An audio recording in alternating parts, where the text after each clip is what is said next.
Hi, everyone. This is John here. As you can probably guess, this is a video I'm recording kind of quicker and off the cuff. It's a Thursday night here, and I feel like it's finally time for me individually to talk about the status of the OGL and all of the drama surrounding it. I'm going to say outright that one of the things I actively try to avoid and one of the things that I really fear participating in is outrage culture. You know, there's all this cancel culture, all that kind of stuff. But I have seen points in both the TTRPG community and other communities and just our culture at large where, based on a lot of the tools we now have at our disposal, people get really angry about things really quickly, which makes it hard to listen, hard to consider alternative perspectives, and really serve to kind of splinter our community into a bunch of isolated voices. And so I very purposefully have really not been talking about my feelings about the OGL, mostly because, this all started with a leak. I wanted to wait and see what Wizards of the Coast would do, how they would respond, what their side of things was. And while I had certain feelings about the fact that this might be the direction that the hobby is heading in, again, I didn't want to speak without action. But it's gotten to the point that Wizards' choice of inaction is by itself a choice of action. And like a mom of a 90s teen, I'm not mad, I'm just disappointed. For a while, I've had this kind of conflict going on. On the one hand, in the back of my mind, I've known that Wizards of the Coast is not an altruistic corporation, to say the least. I know that it's greedy. I've been a Magic the Gathering fan way longer than I've been a D&D fan. I kind of have an idea of how that company operates. And kind of in jest, I could look at certain scandals, quote unquote, and look at its hypocrisy. And so how could I reconcile my heart, which has a genuine love for this game, with the leadership that seems to be so out of touch to be kind to them, with what their brand means for the people that participate in it? Today, I've done a lot of soul searching. Earlier today, first I saw it anyway from the YouTube channel D&D Shorts. I guess there was this additional email that was leaked by a Wizards of the Coast employee who said that from their perspective, leadership looks at customers as an obstacle to money that's owed to them.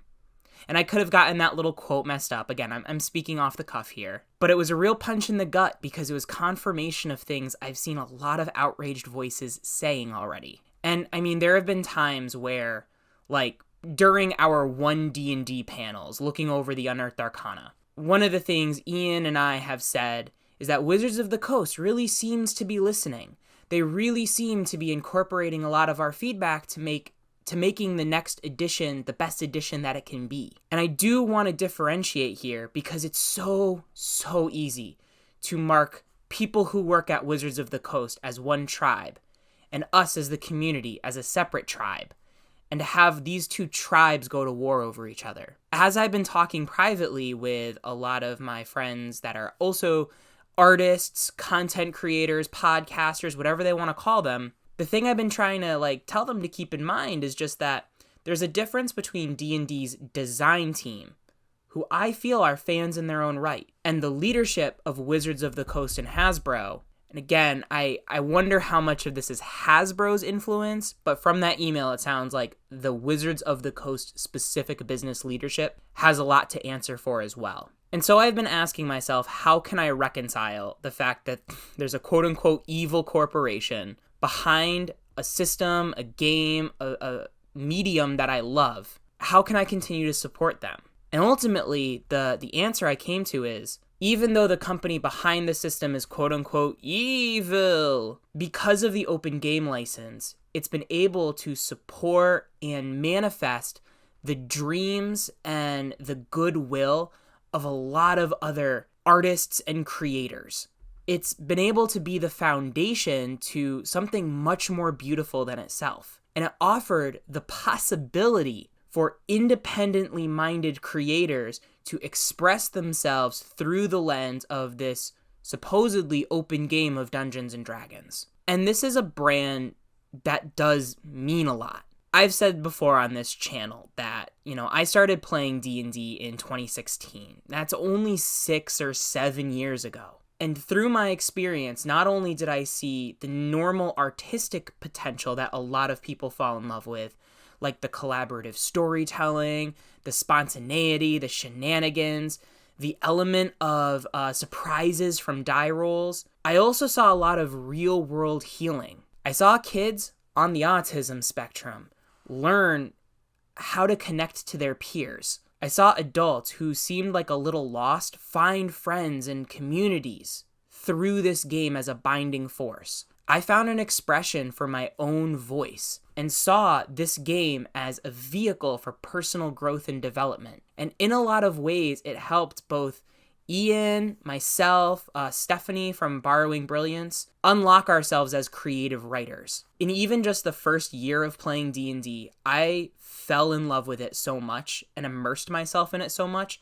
I couldn't help but start podcasting. And I've been regularly podcasting, commentating on, immersing myself in D&D for 6 years straight. That is super rare. And so that's why it's so heartbreaking to see what the people that have control over this brand and system, what kind of decisions they want to make, and how seemingly callous they are in supposedly the capitalist venture of greed. We can say they just want to make more money. And that's the part I think that baffles me the most. If you haven't seen it already, Roll for Combat has had this series of live streams. And one of the guests that they brought on was the former vice president of Wizards of the Coast, who is the one that drafted the original OGL 1.0. And the way he explained TTRPGs as a product is one that gets more valuable the more reach it has. And what the Open Gaming License did is extend that reach to third-party creators, both increasing the value of D&D and increasing the value of their own products. It created this beautiful win-win relationship, and one that, if you're looking at it, for me anyway, through a selfish paradigm, one that seems beneficial. Mutually beneficial also means I'm benefiting, even more so than to follow the route that they seem to be going down. I don't want this video to come off as like clickbait. I feel compelled to express my voice in this moment. Now, I am not a subscriber to D&D Beyond. I actually never was. I really just like using pen and paper. But according to this leaked email, the primary way that Wizards is looking at how bad this publicity really is buy their D&D Beyond subscriptions. There's a boycott going on right now for D&D Beyond. I can't tell you what to do, but I can say that there are people's livelihoods at stake, and there are plenty of content creators that have already very publicly canceled their subscription. I think one of the most noteworthy personally to me is Ginny D, because she was one of the presenters of Wizards Presents this past summer. Wizards identified her as someone so important to the community that she kind of officially represented them. And as someone who has that kind of relationship with the company, she said publicly they need to do better, and she canceled her subscription. The hashtag going, if somehow you don't know, is hashtag OpenD&D. But even then, for most of the creators I've seen, the good faith trust of Wizards has been shattered. They've kind of destroyed their relationship with their own fans. And honestly, I don't know where I stand right now. The biggest thing is that I guess Wizards had scheduled a Twitch stream in order to explain their side of this whole OGL thing. And for a lot of people, it was too late. To me, personally, I was like, better late than never. And, there were several live streams queued up by creators. And 20 minutes after it was supposed to begin, it got canceled. And to me, that's a choice.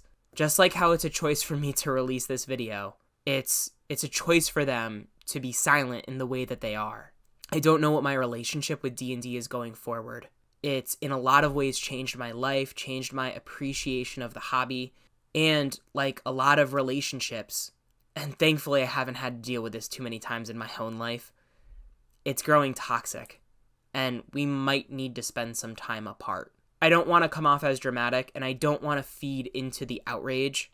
I just want to make it crystal clear. I have been in love with this game and in love with its content for a long time now, relative to the length of my life. And this is a real bad situation. So much so we might have to part ways entirely. So again, if it's not going to destroy an ongoing campaign or anything, what people are doing to show their support is to cancel their D&D Beyond subscriptions. And I don't know how to end this. Like I said, this is kind of rushed, and I tried to kind of speak from the heart. So please, do what you feel is right, and find some way, if any, to let Wizards of the Coast know how badly they're destroying their community's faith in them.